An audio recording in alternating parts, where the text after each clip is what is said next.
খুব সাধারণভাবে অর্থনীতিকে সংজ্ঞায়িত করাটা আসলে খুব কঠিন ব্যাপার। আজ শুধুমাত্র অর্থনীতি বলতে খুব সহজভাবে কী বোঝায় সেটা উপস্থাপন করার চেষ্টা করব।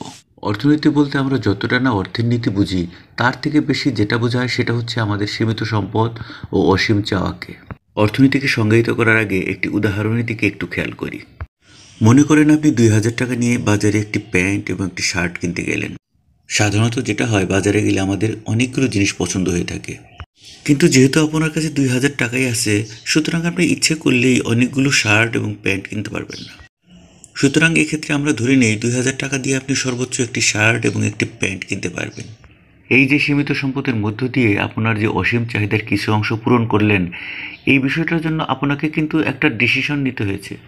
সীমিত সম্পদ এবং অসীম চাওয়া সংক্রান্ত যে ডিসিশনটা নিলেন, সমাজবিজ্ঞানের যে শাখায় এই বিষয়টা নিয়ে আলোচনা করে তাকেই মূলত অর্থনীতি বলা হয়।